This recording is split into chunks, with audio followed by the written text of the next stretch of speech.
Botswana, a landlocked country in southern Africa, gained independence from Britain on September 30th, 1966. At that time, it was one of the world's poorest nations, with a per capita income of less than $80, minimal infrastructure, only 12 kilometers of paved roads, and a population heavily reliant on subsistence agriculture and cattle herding. The colonial period had left little in terms of economic development, and the country faced severe challenges, including drought and a lack of skilled human resources. However, within a few decades, Botswana transformed into an upper-middle-income country with one of the fastest-growing economies globally. A feat often attributed to its prudent management of natural resources, particularly diamonds and strong governance. The architect of this transformation was Sir Seretse Khama, Botswana's first president, who led the country from 1966 until his death in 1980. Khama's pragmatic leadership laid the foundation for economic stability and growth, leveraging the discovery of diamonds shortly after independence to propel the nation forward. From 1965 to 1995, Botswana achieved an average annual economic growth rate of over 9%, making it the fastest-growing economy in the world during that period. Today, with a population of approximately 2.5 million, Botswana boasts a GDP per capita purchasing power parity of around $18,329 as per the 2022 estimate, far exceeding many of its African peers. Botswana's population is predominantly composed of the Tswana, or Batswana, who make up about 79% of the population and are the country's major ethnic group. The Tswana migrated into the region from South Africa during the 19th century, fleeing conflicts such as the Zulu Wars. Other significant tribes include the Kalanga, who make up 11%, the Basarwa, or San, at 3%, and smaller groups such as the Kgalagadi, Herero, and Mbukushu. The Tswana's traditional governance system, known as the Kotla, a community consensus-based decision-making forum, has influenced Botswana's modern democratic culture, fostering inclusivity and stability. Despite ethnic diversity, Botswana has avoided the tribal conflicts that have plagued other African nations, partly due to its leaders' emphasis on national unity over tribal divisions. Botswana's economic rise is inextricably linked to its rich endowment of natural resources, particularly minerals. While the country also possesses coal, with estimated reserves of 212 billion tons, copper, nickel, soda ash, gold and granite, diamonds are the cornerstone of its economy. Discovered in 1967 at Orapa, just months after independence, Botswana's diamond deposits transformed its economic trajectory. Today, Botswana is the world's second-largest diamond producer by volume and the leading producer by value, owing to the high quality of its gemstones. The backbone of Botswana's diamond industry is Debswana, a 50-50 joint venture between the government and De Beers, established in 1969. This partnership has been pivotal in ensuring that diamond revenues benefit the state rather than being siphoned off by foreign entities, a common pitfall in resource-rich nations. Unlike many African countries that succumb to the resource curse, where natural wealth leads to corruption and economic stagnation, Botswana negotiated favorable terms with De Beers. Initially, Debswana's profits were split equally, but over time, Botswana secured an increasing share of the diamond trade's benefits. A landmark agreement in July 2023 extended Debswana's mining licenses to 2054 and incrementally increased Botswana's share of rough diamond sales from 30% to 50% by 2033. This deal also established the Diamonds for Development Fund, seeded with 1 billion Botswana pula, or $75 million, aimed at driving job creation and economic diversification. Additionally, Botswana has acquired a 25% stake in De Beers itself, giving it significant influence over the global diamond market. A Approximately 80% of Debswana's diamond profits flow to the government, contributing 1/3 of GDP, half of public spending, and 80% of export revenue.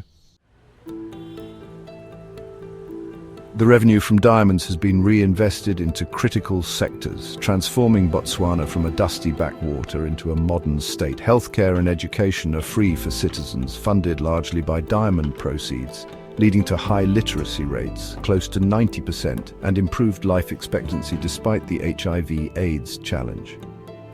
Infrastructure projects such as roads, hospitals, and universities have boosted economic accessibility and human development.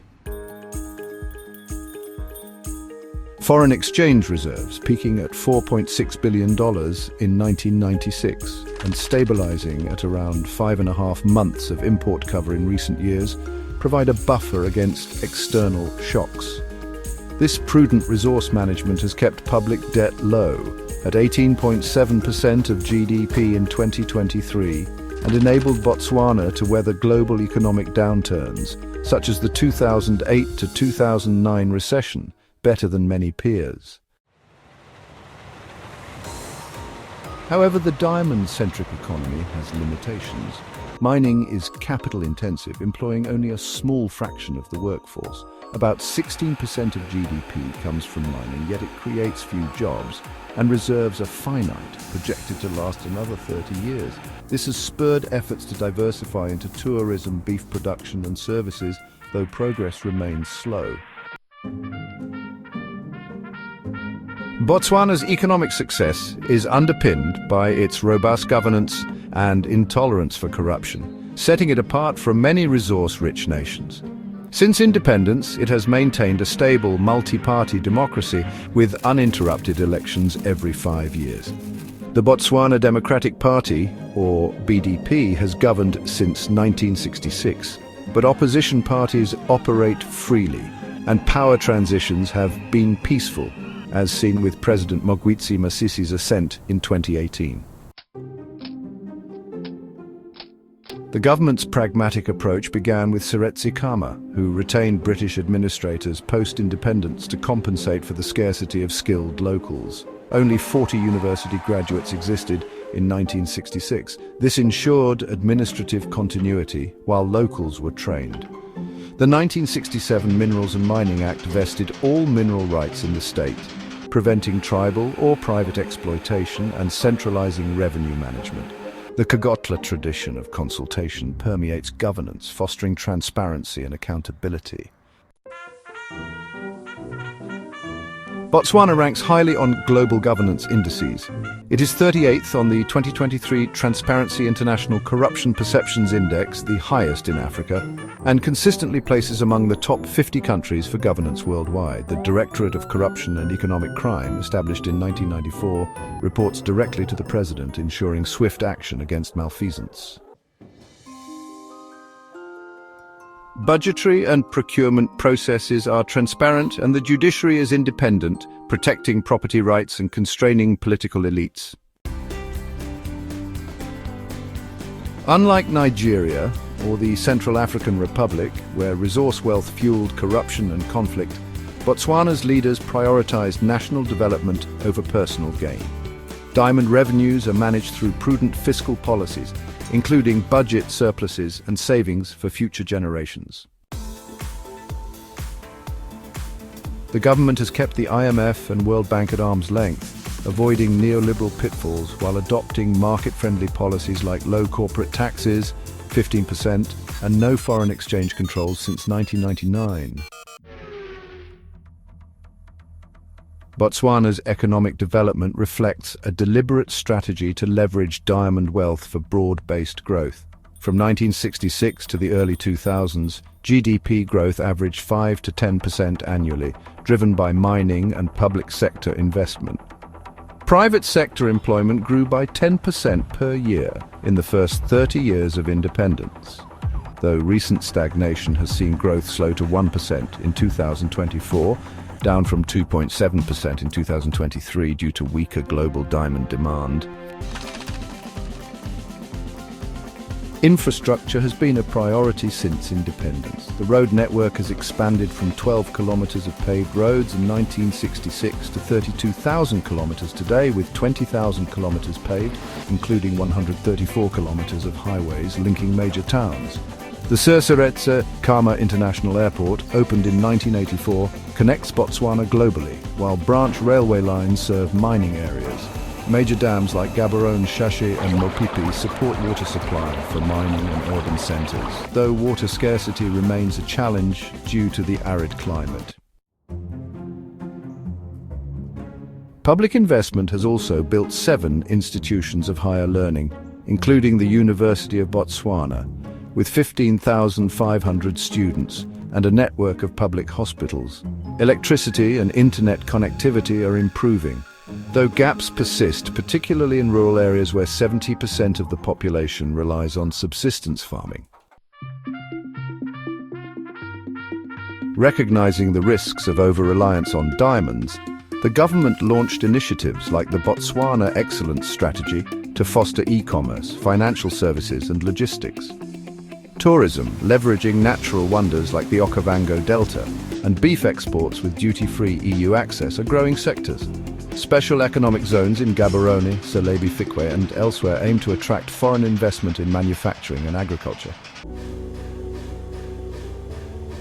However, manufacturing remains underdeveloped, contributing just 5.2% of GDP, and structural unemployment at 27.6% in 2024 persists due to the mismatch between capital-intensive mining and labor needs.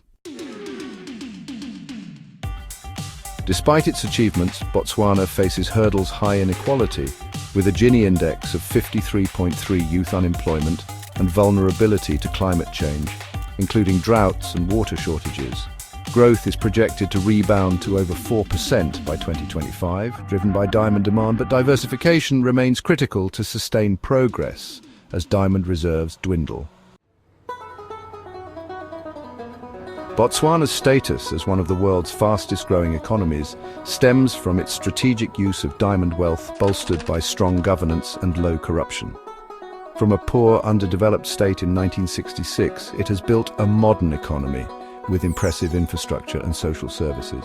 The Debswana partnership exemplifies how resource deals can benefit a nation when coupled with visionary leadership and sound institutions. However, to maintain its trajectory, Botswana must overcome its diamond dependency and address persistent inequality and unemployment, ensuring its sparkling success story endures into the 21st century.